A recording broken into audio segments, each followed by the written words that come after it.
रात का समय था और गांव में गहरी सन्नाटा छा गई थी।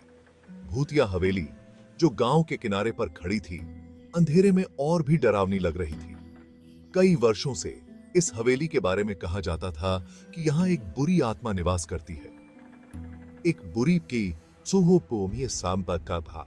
रात के 12 बजे गांव का एक युवक अजय हवेली के पास से गुजरते हुए सुनी कहानी को सच्चाई से परखने का सोचा। उसने हवेली के पुराने दरवाजे को हल्के से धकेलते हुए अंदर कदम रखा। हवेली के अंदर घुसते ही एक ठंडी हवा का झोंका उसे लगा और पुरानी दीवारों से अजीब सी आवाजें आने लगीं। अजय ने धीरे धीरे हवेली का निरीक्षण करना शुरू किया। कमरे में घुसते ही उसकी नजर एक पुरानी तस्वीर पर पड़ी, जिसमें एक खूबसूरत महिला की तस्वीर थी, लेकिन उसकी आंखें अजीब तरह से चमक रही थीं। अजय ने इस तस्वीर को हटाने की कोशिश की, तभी अचानक एक चुप सी चीख सुनाई दी।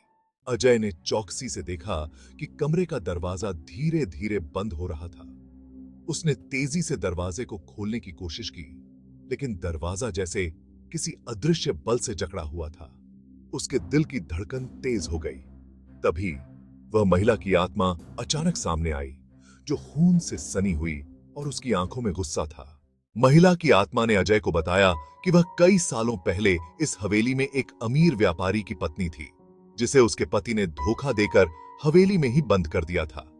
दर्द और क्रोध से भरी हुई आत्मा अब शांति की तलाश में थी। अजय ने पूरी तन्मयता से आत्मा की कहानी सुनी और उसे आश्वस्त किया कि वह उसकी मदद करेगा। उसने गांव के बुजुर्गों की सहायता से हवेली की कहानी बताई और एक विशेष पूजा करवाई।